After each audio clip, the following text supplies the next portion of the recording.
Hello, Fight Insight fans, viewers, and listeners. I'm your co-host, Braydbunch, aka the non-binary ninja, here with my dog Lexi, and also, as always, with your host Timmy B. Before we start the show, please follow, tell some friends, subscribe on whatever platform you're seeing or hearing us on right now. On today's episode, we're going to talk about all things Islam. We're going to talk about potential IV use or abuse. We're going to discuss the pound for pound ranking, who is number one, and probably a lot of other controversial stuff. But for now, Tim, hit it. Ladies and gentlemen, this is the Fight Insight Podcast. Let's talk.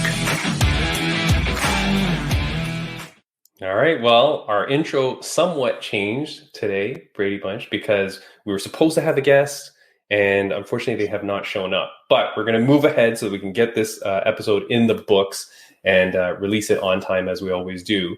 There is Lexi or Snickers.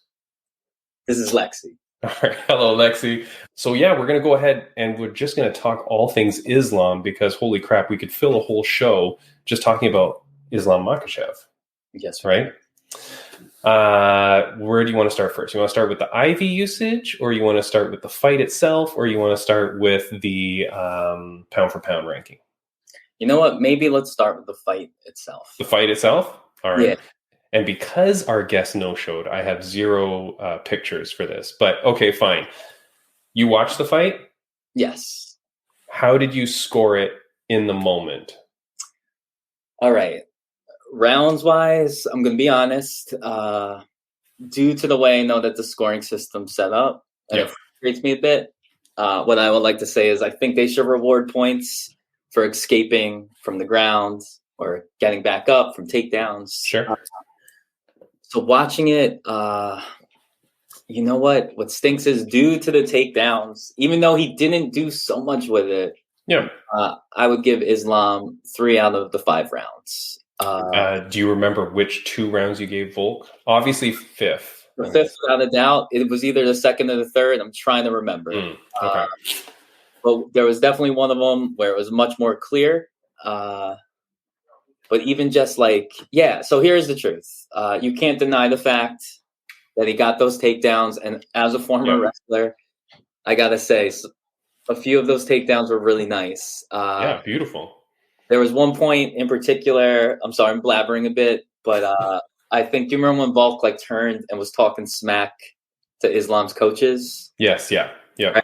So I saw a lot of people sharing that, hyping up Volk at that point. But what I remember was Volk was so in their face, and then he tried to go out towards the cage and escape. But I think he was so distracted in that moment that Islam just put on it was such quick wrap up, right? So that's where I'd say people that were hating on Islam, making it sound like he got destroyed or something. It was a very even match. Now, what I will say is this, and maybe I'm jumping the gun. These were supposedly the 2 pound for pound kings. Yeah. Knowing, even though he lost, and I'm convinced if there was a round 6, Volk would have won. Possibly even finished him. I think Volk is still the better fighter. Okay, hold on. We're not getting to the PvP yet. All right, so yes. But I like that angle. Okay, hold on. So I'm going to say for me, I scored it for Makhachev as well. I actually had it 4 rounds to 1. I know that I think it was the 2nd round that I was close on saying Volk at the time. And I'm talking about when I'm watching it at the time. Yes. What am I looking at? So I saw it as 4 rounds to 1. Because remember, the judges score it after each round too. After each round. So in that split moment, you have to make your decision on that round. You can't then get to the 3rd round and go, you know what, that 2nd round was kind of close for Volk. Maybe I'm going to give that one to Volk. It's at the moment. So in the moments as I was scoring it, I thought, okay, it was 4-0 for Makhachev when we got to the 5th. And then it was okay, well, it's game over already anyways. And I remember hearing Volkanovski's corner, I think after the 2nd or the 3rd, saying you have to win every round. Meaning even they were telling him, hey, look, it is not guaranteed that you've won any of these rounds. You have to win.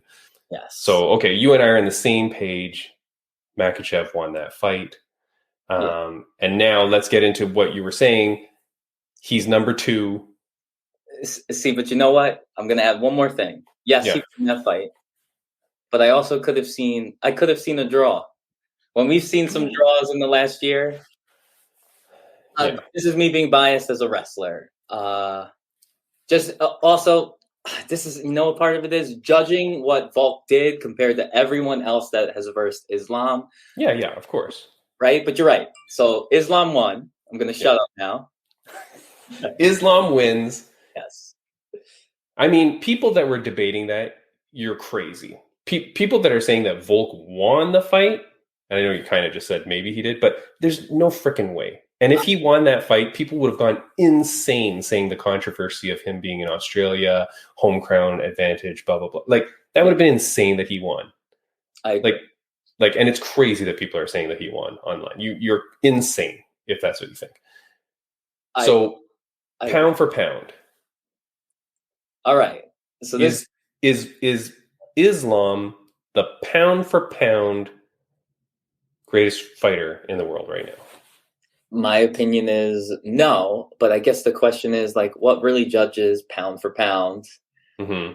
Right? I saw someone commenting that it's a silly thing that really can't be judged properly, and it's just something they throw out in sports to lead to debate. Yeah. But what I think about is, like, all right, pound for pound, if we were to take an athlete and their weight, look at their skills, right? Like, how good are they? Right? So I literally think of size and weight. A lot of people are talking about when John Jones comes back, none of this will matter if he wins because he's really a pound for pound. But looking back at Volk, he now has 2 losses. I think Islam has 1, right? Yeah. It was a close match, but here's the truth. He moved up in weight, and he took on a much bigger opponent. Yeah. And he made it where that opponent did not win in the impressive ways that he did in the past. Or that you should have. Yes, right? Being a guy coming up to your way. And just on the screen, I'm going to put the current rankings for the P4P as per the UFC website as of February 14th, 2023, in case you're watching this way into the future. So you have Alex Volkanovski maintaining the number 1 spot. Islam, number 2. Then you get Leon Edwards, Kamaru Usman, Adesanya, Alex Pereira, Aljo Sterling, Charles Oliveira, Brandon Moreno, and John Jones. To me, this list is fucking nonsense. Like, this whole thing is stupid. Doesn't make sense, especially knowing some of them who have fought each other too.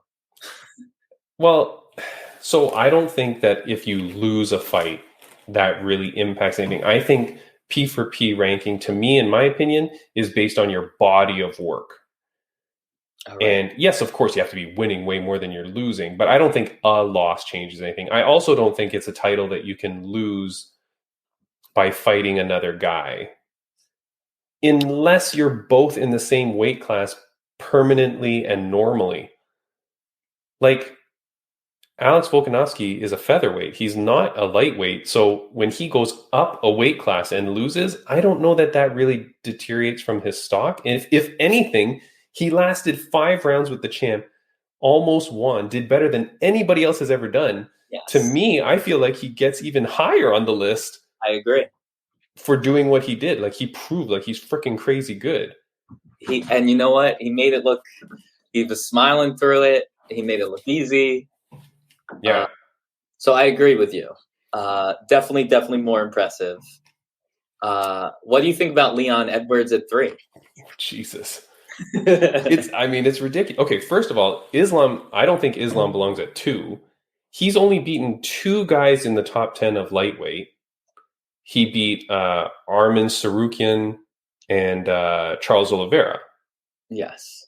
But he's beaten nobody else in the top 10. No Gaethje, no Chandler, no Poirier, no Fiziev, no Gamrot, right? Like, no Beneil Dariush. The big guys in that weight class, he has not even competed against. So I don't understand how you can get there. Remember, he got his title shot off beating Bobby Green. Yes. who, yes, is one of the greatest wrestlers, greatest fighters in the whole world, if you ask me. But he's not in the top 10. Like, so I don't know why Islam is up here. So then you get to Leon Edwards. I can't even name 3 people Leon Edwards has beaten, or 3 Leon Edwards fights that I can remember. Yes. Then he's talented, he's skilled, but does not belong up here on this list. Yeah, he may prove it, right? Like, no offense, but I would say like someone, and I know this is terrible, but like someone like Donald Cerrone, or Robbie Lawler, or like any of the guys who have fought the who's who and won and done well. Why don't those guys get on the list? Like when you look at their body of work, not just current champions, like Leon Edwards is there, Alex Pereira is there, who's fought 3 MMA fights? The ones who have been active, and you're right, that's exactly how I feel about Alex, right? But part of me wonders, is the ranking like, all right, Alex is now champ, he beat Israel, who's on this list, so he automatically jumps up, right? Leon, he beat Usman, he automatically jumps up, right? But then it's like, well, why didn't Islam move up? Yeah. The dogs are angry. And then you get Aljo on the list. And a lot of people hate Aljo. He gets so much hate. I feel bad. I hope he shuts some people up. I do too, because I love him. But you got to remember, he didn't beat the greatest guys getting to the title. He wins the title in controversial fashion. So that fight should have no bearing. Yep. Then he beats, he doesn't even beat TJ Dillashaw. Dillashaw beats himself. Yep. So you shouldn't win anything for that. And then, okay, fine, you had that one fight against Peter Yan that you won, which was not a slaughter. Yes. So, like, it seems like once you have a title belt, you get to be on this list. Yes. But then where's Gon? Or I guess he doesn't have the title. Maybe that's why. I don't know. It's just stupid. Moreno's fought the same guy 4 times. I know. I'm so sick. And he lost 2 of them, or, he lost 1 and tied 1. So, like, how is Moreno on the list? It's just stupid. If Moreno's there, Figueiredo should be there. I agree. Figueiredo's got a cooler haircut, too. So, give him some points for that. I don't know. This whole list is nonsense, but Islam being, and then Islam's complaining a lot about being number 2. He thinks he should be number 1. He thinks, hey, if I beat the number 1 guy, I should get to be the number 1. See, so I see it a little bit, but at the same time, I felt like the way he handled his post-fight speech, so irritating, so not needed. So, yeah, I guess out of my question, who would you put in the top 5 out of these people? If you were to make a top 5 out of this list. But I only get these people? These people. If you had to reorder it. Fine. Volkanovski is there. Like, John Jones is not on the list for me. He hasn't fought in a million years, and half of his fights were he was on drugs. So I can't even put him there. I guess Usman's got to be maybe number 2, maybe Adesanya. I would put him up there because he was Adesanya, yeah. They had to bring Alex in because people were getting too bored with his common fashion of fighting. Yeah, although his fights have been boring too, like when you look at like his finishing rate and stuff like that. So that's why Usman kind of was finishing fights. So I got to put Usman up there. Yeah. Charles Oliveira should be way higher up there. He's only lost the 1 fight, right? Yes. And guess what? He went from like number 1 to number 8 on the list after losing 1 fight. And you know what?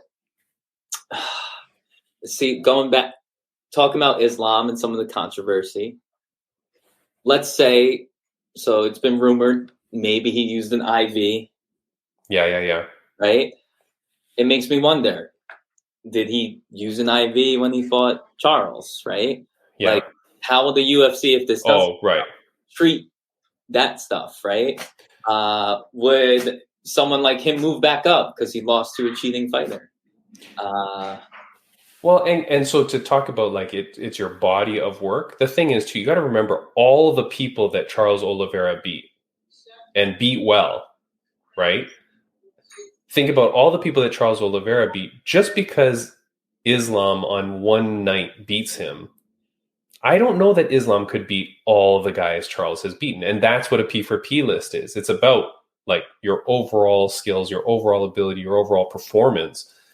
So until Islam beats more than 2 guys in the top 10, I still think Oliveira should be above him.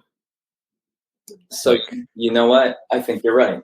I think it makes complete sense. I also think I agree with you about John Jones. This would be like seeing someone like Conor McGregor still on the list. But you know what? Is there what I would find interesting? Do they cut this list off at 10, or does it go? Oh, no. It still goes. Sorry, I only did that because for the screen. So after John Jones, you get Jiri Prochazka, Dustin Poirier, Jamahal Hill, Robert Whittaker, Max Holloway. I mean, Jamal Hill, okay, he's there because he's champ. I don't think anyone was saying he's pound for pound greatest ever. Robert Whittaker, fine, I agree. Max Holloway, yep, he should be there. Dustin Poirier, yeah, I'm good with him being there. Jiri, yeah, I'm okay with that. Like, I don't know. Gaethje should be up there. I know he loses a lot, but fuck, that guy's a crazy animal and puts on amazing fights. See, but that's part of it. I don't agree with him, though I love watching him fight, right? Yeah. Because he loses too much? Yes, right? And that's where, like, you should not be on the list. If they had, like, the men's biggest brawler top rank list, right? Right? Yeah. Okay, fine. So then you're not going to agree when I try to put Bobby Green on the list? No. I don't know. This whole list is so stupid and made up. But, people were going crazy online about this too. Like really mad that Islam wasn't number 1 and blah, blah, blah. And Islam's mad. I mean, it's all a bunch of nonsense. But why don't we transition into the IV thing? Sure. Because you brought that up. Yes. So, of course, there's now the controversy over the IV usage or supposed IV usage. And I'll put a photo up here. There's some marks on Islam's arm, which only get highlighted after Dan Hooker puts on Twitter, essentially, that Islam was cheating, that he was using IVs, and he knows he was using IVs. Yes. Zero proof. How does he know? Wait, hold on one second. Nobody says anything. No, Dan Hooker never explains how he knows this, why he knows this. He doesn't offer up any proof. It's been days now, as of our recording of this. It's been days. See, I don't know how legit this is, but someone, I may have, Breaking news. There's so much fake news out there, so this could be completely fake. Yeah. But someone made it sound like maybe Dan Hooker, he has a wife or a girlfriend that's a nurse, and that I guess she's friends with the nurse that supposedly did this for Islam. I don't know. That's one of the rumors I heard. Okay, but then you would say that. You would say, I know the nurse, blah, blah, blah. Like, you want to hear another theory I heard? Yeah. This one's interesting when we talk about all the UFC conspiracies. Yeah. Some have said that Dana White, this is a rumor, told Dan Hooker to bring this up. And that they picked Hooker on purpose because he's not seen as like really usually the rock the boat or too controversial of the character. And that's one of the things I read online, that like Dana doesn't want, and if anything, this sets up the rematch, right? Okay. Oh, jeez. There can be no rematch. I don't want to see a rematch. All right, so I kind of agree with you, but at the same time, I don't. Okay, hold on. Let's stick with the IV, and then we'll get to the rematch. The IV thing. As we know, IVs are banned for a few different reasons, right? Yeah. So let's just say he was using it for hydration reasons. Yeah. Clearly, we're talking about pound for pound. He's a pretty big guy, right? Mm-hmm. And I think the rumor was Paulo Acosta with the secret juice. That all started because I think he was using an IV to rehydrate and maybe fight at a heavier weight, at least from what I've heard at one point. And that's why they just kept testing him. So I know IVs could be used to put on a lot of weight quickly, as we have seen. It's cheating without cheating, right? Yeah. So when you're much smaller, moving up like Volk, and you have a bigger fighter like Islam, if he is using the IV and it is banned, well, that's unfair, right? Like, Yeah, of course. Well, it's banned. And did you know, just so that people know, did you know that IV is banned at all times for UFC athletes? I thought it was only banned in terms of rehydrating. But if you're in fight camp, you're not allowed to get an IV, even at any random period in time. yeah. And you know I didn't what? know that. You need, there was one fighter in particular I was reading about. Unless you have a medical... Yes, right? Yeah. But I'm sure that's very hard to come by, right? And I'm sure that's not what Islam had, right? Yeah. The other thing about it, I feel like this has changed a lot, but I know they were able to put in IV bags some type of, I think it was some type of masking agent. Oh, okay. Yeah. Supposedly they check for steroids and stuff, and using the IV, they could put something in that makes things seem as if they come from more natural, plant-based instead of being chemically based. And I remember this was something I think I learned about maybe Cyborg back in the day, something tied to this. How dare you? Basically, you can take a crap load of steroids, I think, and by using the IV, it kind of flushes it and makes it where you won't test. Yeah. Yep. And so I was telling you earlier, supposedly it could lead to an increase of blood pressure. If you get hit in that spot, it could lead to complications. But I think most fighters would rather take a risk and get that IV and be more hydrated if they could. Meaning, like, there was a point in time where UFC fighters were allowed to do this. Yeah. And, like, remember Johnny Hendricks? Yeah. I think one of the things I read, it could have been maybe hormonally based, but I also read, like, one of his biggest factors was he would cut so much weight and he would use the IV. And then when he couldn't use the IV, it was like the end of that Johnny Hendricks era. Yes. So the thing is too, and it's funny because again, if you're watching on video, when you're making mention of IV, you keep pointing to like your under your elbow, like in the crook of your elbow, right? The thing is that for IVs, a lot of IVs normally go through your hand, like through the top of your hand. Like if you're in the hospital and stuff like that, an IV normally goes in your hand, not in your elbow here. And actually, when the conspiracy came out and they were showing this photo around, showing like where it looks like track marks on Islam's inside of his elbow, and people were like, "Oh, there, you can see the needle marks. He was using an IV." My first instinct was to go research where you get IV done. I didn't know that you could get an IV done there. I mean, I guess you can get in any vein really, but it's normally predominantly done at the top of the hand. When he had the marks there, though, I was like, okay, but this is where they would be taking blood from him for blood tests. And so, sure enough, the excuse given by Islam's team is like, hey, look, he was giving blood, and that's where they were taking blood from him, which that makes sense. That is where you would take it. So for those that are saying, well, what about the track marks? Those aren't fake photos. No, nobody's saying it's fake photos, but there's a lot of reasons why he might have been having blood taken pre-fight, maybe a few months pre-fight, whatever. And then like I donate blood. That mark can be there for like a good week at least.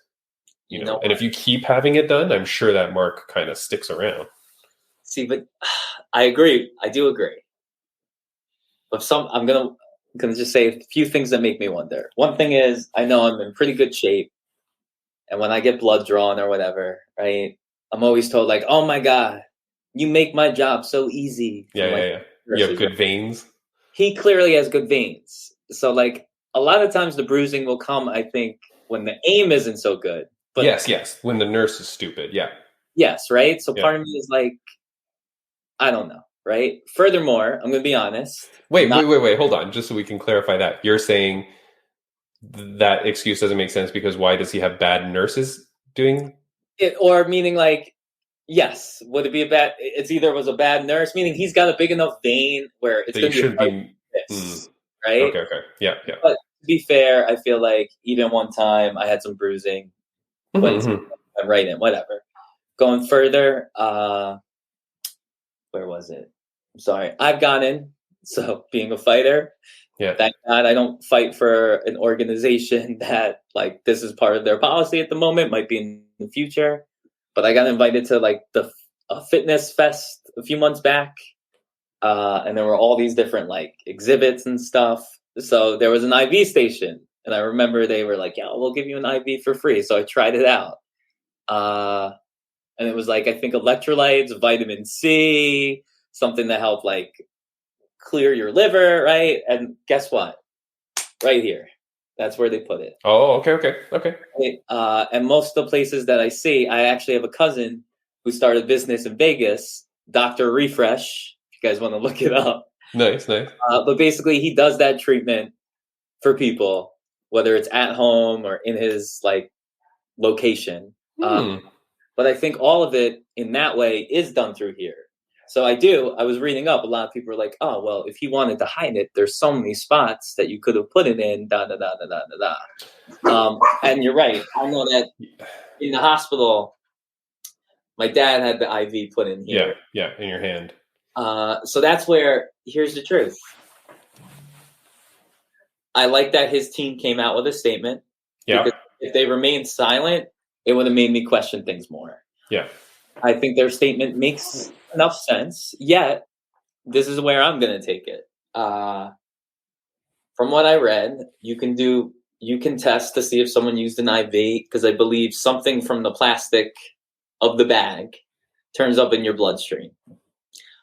Why are they not doing this test right now, if that's the case? Well, maybe they are.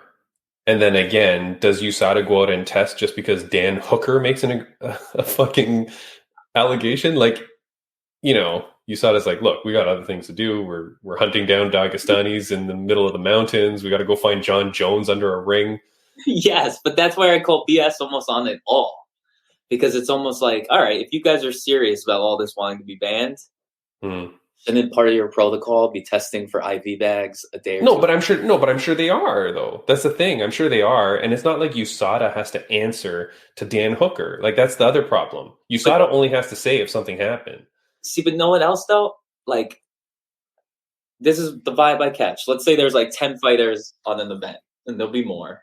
Yeah. I don't think half of them get tested that day. Sure. I think literally they don't spend, like, it's just certain people. So, but I think a lot of the champions get tested, if I'm not mistaken. And we can ask our next fighters that come on from UFC and clarify that. But I'm pretty positive that the champions or the main events always get tested. And I think that might be a thing. Okay, while you take that call, I'm going to do some random speech here. Is that okay? That's fine. All right. You take that call. So what I want to say to our fans, viewers, and listeners, thanks for following us. Thanks for watching the podcast. As always, I know we've got so many new viewers and we appreciate it. Again, as Braydbunch said at the beginning of the podcast, please follow, subscribe, tell your friends about us, and go find us on Instagram as well and give us a follow there. The more we grow, then the better guests we can get, the more guests we can get. So keep doing that for us. Next week on the podcast, I don't know who the guest is. We've got someone kind of lined up. We're going to see, maybe our guest this week might come on next week. I don't know. We will see what happens with that. But I did want to give a shout out to former guest of the podcast, Dale Brown, because look what he sent me, Braydbunch. The book. That's awesome. The Detroit Urban Survival Chronicles book that he talked about. He sent me a copy after the podcast.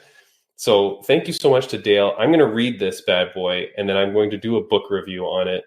It looks very, very cool. On the back, DJ Khaled has a quote. Snoop Dogg has a quote. Joaquin Buckley, of course, MMA fighter, has a quote. So this looks pretty cool, man. And I'm going to check this out. So again, Dale, thank you so much. I'm still getting a lot of hate messages. I'm sure you our podcast with Dale. But I love the dude, and I can't wait to read this book. And then I will be able to tell people what this is all about. And last thing is the Fight Network, the podcast network that we're on, RageWorks Network at rageworksnetwork.com. Go check them out for podcasts similar to ours and podcasts that are nothing like ours, ones that talk about like all sorts of different topics. Go check them out at rageworksnetwork.com. And all right, so Braydbunch, let's continue. Where were we at? So I don't know. The IV thing, Dan Hooker is like, prove me wrong. How about you, idiot? How about you prove us that you have any proof of this, that you have anything? Give us a name, give us something, a picture. Like, dude's got nothing. And it's kind of stupid that, like, 3 days out or whatever, there's still no proof. And you just besmirch this guy's name. Like, you just make this guy's name and his legacy and his win questionable for no reason. I get it. But you know what, though? Stupid. A part of me is wondering if, like, maybe I'm going to go back. There has to be something. Was it Bobby Green who was accusing him? Makhachev? Yes. So Bobby Green did the thing where he said, hey, look, I fought a lot of dudes before. That dude is abnormally strong. And he essentially made the allegation that, like, I'm pretty sure this guy, coming from where he does, blah, blah, blah, they run a lot of shit when they were young kids and growing up and becoming athletes. Like, they run a whole bunch of shit. Maybe he's not now. But his allegation was that this guy's grown up using something. Well, you know what's interesting? If you can give me a minute. Yeah. I'm going to tell you the name of the drug. Okay. And we're all going to buy it on Amazon and then see who gets the most jacked. Well, fans, take part. All right. So this competition. Is interesting. I literally just typed in Maria Sharapova because I know she tested positive for this drug. It derailed her career. But what's really interesting is 4 days ago, this is the headline from Mira.com. Islam Makhachev tested positive for same banned substance as Maria Sharapova. And if you were to read into this, right, he was supposed to fight Drew Dober on an April 16th. Oh, sorry. Okay. You're reading an article from long ago. Yes, right? Okay, yeah. 4 days ago, but they're bringing up what happened long ago. Oh, okay, right? okay, yeah. So he actually tested positive for something called meldonium, right? Yeah. Beautiful vacation spot, by the way. Yeah. You know what? I actually wondered if it came from whatever. Moldova? Yeah, okay. When they're naming these drugs and stuff, where do they come up with? But basically, prior to January 2016, come here, bro. UFC allowed their fighters to take this. So something I want people to realize is, even if people are not testing positive, they're pumped full of stuff that premier athletes, Olympians are all taking, that if they're not banned at the moment, there's a good chance a lot of it will be in the future, right? Yeah, sure. And like, it's usually given for people to combat diabetes, magnesium, but what it does is it helps your heart pump blood better. I actually read, I think it helps you burn glucose better. Shit, I need some of this. And basically, I heard it was almost like a poor man's EPO. Hey, I'm a poor man and I need EPO, so hook it up. Furthermore, what was really interesting was when Maria Sharapova tested positive, I can't find the statistic. Yeah. But if you saw the number of Olympians. Yeah. It was like something like maybe it was majority of them had this in it before it was banned. Meaning, so all the people were watching on TV. But going back, he was still taking this after it was banned. And even as a UFC fighter. Yes. And then they ended up not penalizing him down the line because they ruled that if you used it from this time period to this time period, we're going to let it slide. So in a way, interesting, right? So if he's known to take it, and I hate to say it, yep. Russia and that region has some of the biggest historical drug cheats on the planet, right? You just lost me all my Russian subscribers. I'm sorry. I love y'all. I've got a lot of Russian blood, believe me. Both of them unsubscribed, right as you said. Fuck. But here's the truth. I'm going to shut up about this, but part of me wonders, with enough, when there's smoke, there's fire. It's almost like enough people talking about Conor McGregor and his new build.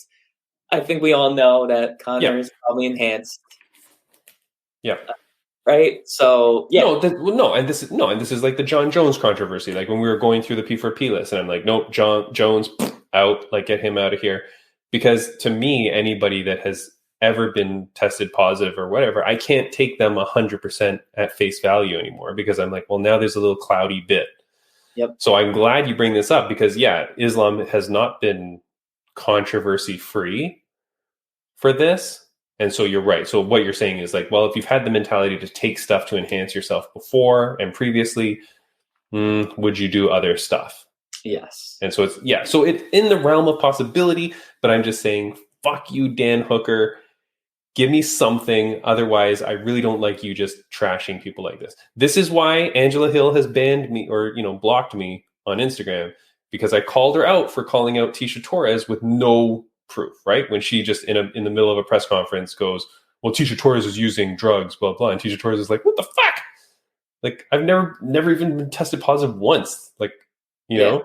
And then when I called out Angela Hill on that, block. So like, I'm like, you can't do that shit though. You can't just like say someone's name like that, because that forever becomes like a audio clip, or like, you know what I mean? Like people will always use that or say that, or it gets into someone's head and then they don't know to check otherwise.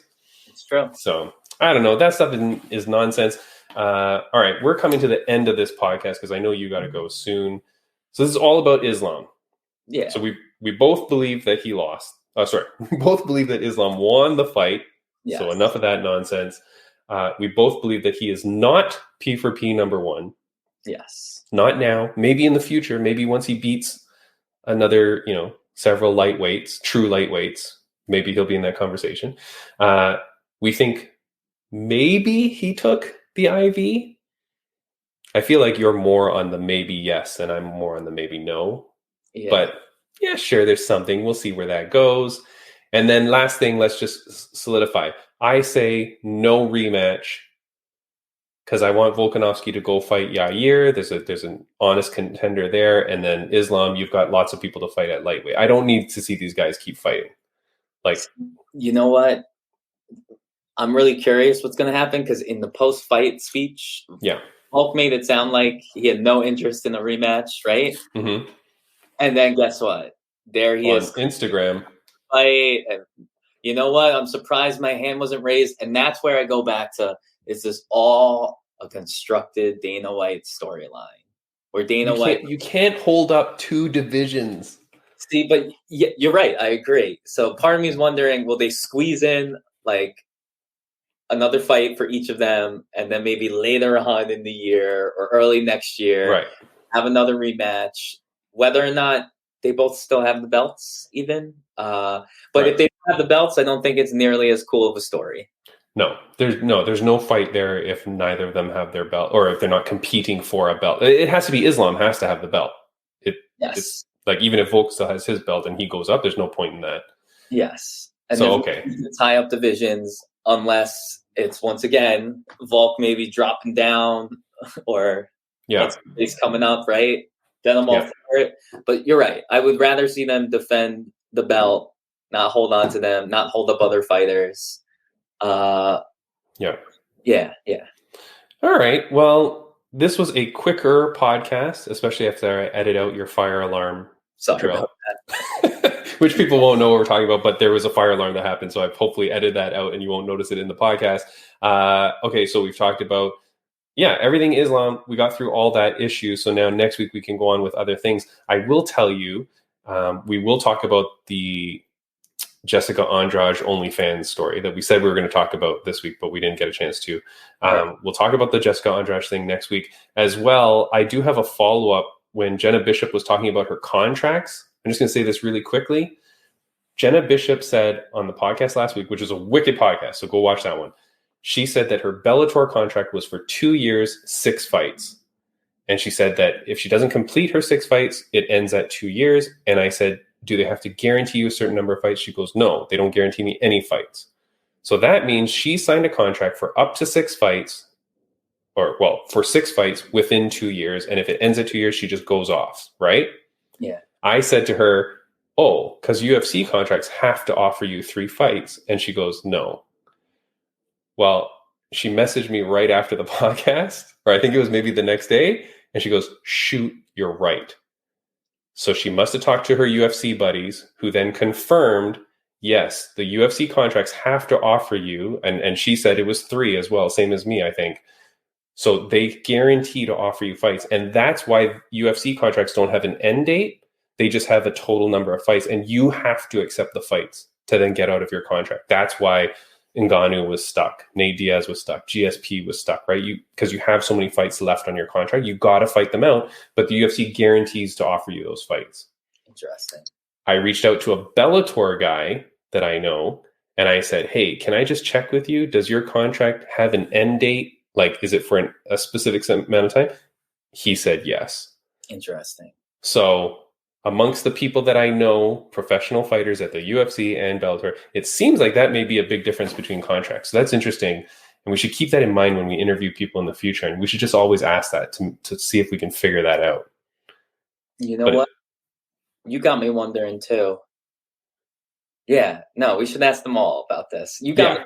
So here's my question. Does this mean I'm stupid? If you don't have the fights, they offer them to you, you're stuck until you have the fights? Yeah. Or is there a part of it where they're like, hey, we have offered you 3 fights at least every year. It's been 4 years. We can now break this contract and let you go. No. Because why would the UFC doesn't care? Because that means in 4 years, you're still fighting for 4-year-old money.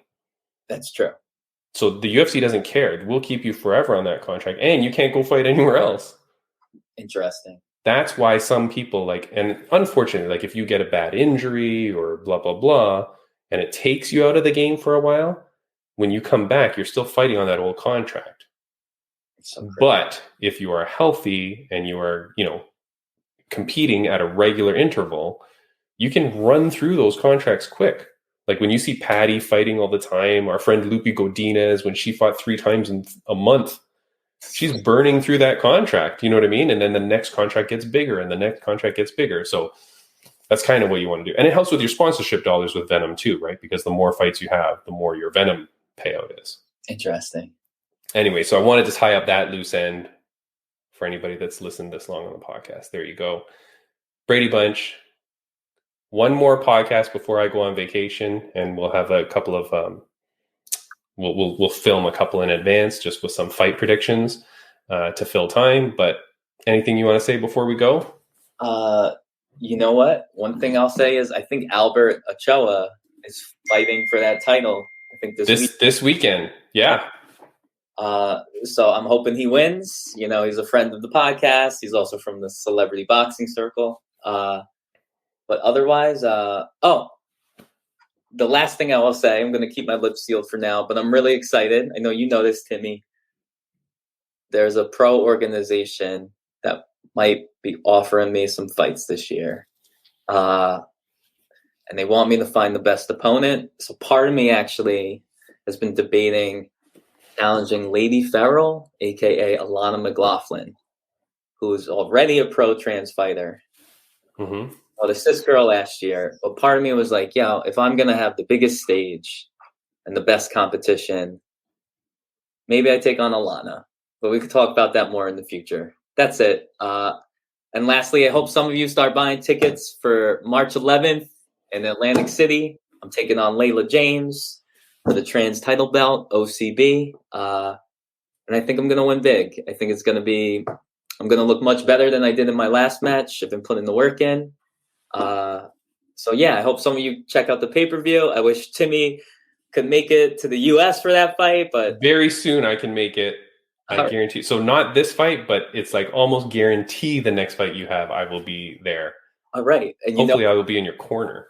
I would love that. And one of my dreams is actually to head to Canada soon too. So maybe you can help me find some match in Canada. Yes, we will do that. We will get that done.